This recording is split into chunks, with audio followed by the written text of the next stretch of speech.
Hello and welcome to Coffee with Dr. Carla. I'm Dr. Carla. I've got Ari here with me today, and we are going to talk about some mental health related issues and hopefully start to remove some of those stigmas that surround them. Um, so, we are both women who believe in God, believe in Jesus. We take our faith seriously, but I do know that there are a lot of people that don't think that faith and counseling or mental health can coexist. So, what are your thoughts about that? I think if you are a spiritual person, then it needs to be together. Yeah. It needs to be. Um, I don't market myself as a Christian counselor. I'm a Christian that is a counselor. Because mm, for me, even the reason why I stepped into counseling was because that's where God led me to be. Right. And my whole thing with that is that, God says to show love, and the way I show love and the way I help people is through my counseling work. But I've seen the benefits of it. Like I have had clients, Muslim, Hindu, Christian, atheist, agnostic. I've had clients from everything that you can think of. But with that, it's like most of my feedback got like they appreciated my spiritual faith because it's like it's not that I brought it into session unless like I only bring in God when somebody else brings it in because Right. that's just Right. ethically it's about my client. However, I've seen the benefits of me being able to use that in my grounding and how I work with clients. And then I've seen the benefits of if clients have that spiritual background, being able to bring that in and letting that because you're mind, body, spirit, and soul. So I'm talking about are you working out and like what is your spiritual being? What is that makeup? Right. How are you Same. taking care of that aspect of your life? Right, Right. Yeah. right, because it all balancing out. And I've seen people that like when they have a strong spiritual background, like how they utilize that into helping them with their anxiety, helping them with their depression, getting the support from that end, but then also on the counseling, how to talk through those things, how to work through those things. So I think it's like when you're trying to live life, go through this thing called life, like using all of your strong suits to help you in life, not just it has to be this or that. Yeah. I can imagine being in a space where it's safe enough to talk about your faith, right? Like, Right. regardless of what your faith is, and to know that it's going to be met with um, encouragement and compassion as opposed to somehow shaming you, right? Right. So, yeah, I've also had a wide variety of faiths, represented in my clients as well. And, I don't even pretend that I can fully understand where another Christian's coming from Right. because we all experience life very differently. So, but like you, I want to have this space where if that's what you want to talk about, if that's how you want to, address these issues, then it's open for that, Right. right? And so I think that creation of space makes such a huge difference. And sadly, there's and again, it doesn't matter what your faith is, but there is a part of the population who feels like um, if you had a strong enough faith, if you were a good enough Christian, if you're a good enough Muslim, if you're a good enough Jew, whatever, then you would not need to have mental health counseling Right. because all that does is prove that somehow you are flawed, you're a sinner, you're not praying enough, you're not atoning enough, whatever the issue is, and the reality of it is that's not true. Right. But I always go to my clients and I'm just be like, but part of faith is your work. What are you doing on your end? Right. So it's like, okay, if you're a Christian, it's like, okay, it says faith without works is dead. So like, where's your work in that part? Plus is, particularly if like we're gonna use like Christian faith and we're gonna say like, okay, we're talking about God.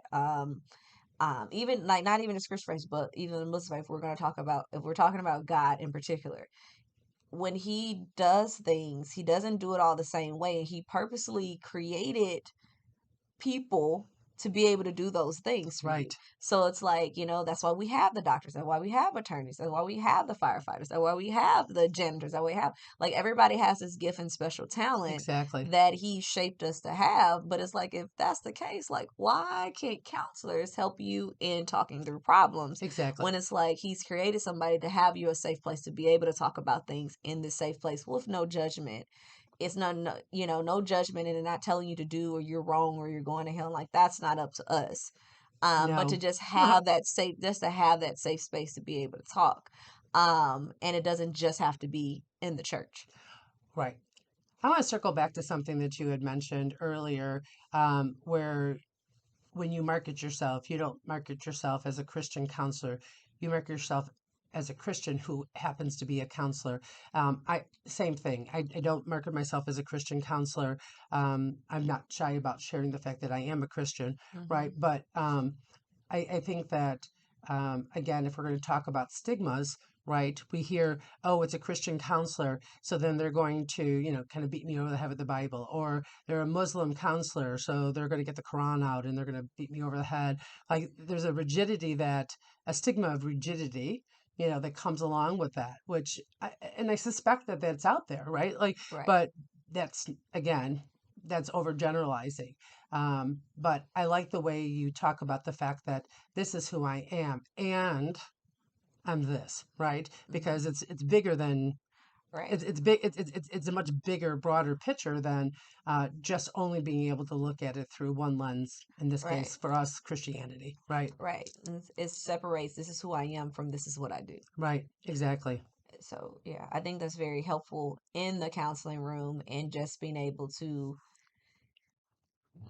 let people know, like, the open mindedness, like, this is what I do, and this is what I believe, and this helps shape me. But the thing is, like, having that religion versus spirituality too, and like, so what it is for me, and this is how it shaped me, and then I'm encouraging them. It's like, okay, the same way you see me show up and what it is for me and how strong and passionate I am, what is that for you? Right. What is that for you, and how can this help you in your walk, whatever that is? Right. But what is this for you, to know that? Because that's a part of, like, you have a lot of people like, well, I just don't know who I am. And I'm like, okay, but knowing who you are is more than just like how your physical body looks, how the mental part. So these are pieces that are not physically you can just see. Right. So it's like, okay, but those things help shape you. So you need to know what that is, Yeah. so that you can go forward, and being able to have that safe place to talk about all those things, to figure it out for you, to help you learn what your journey is going forward.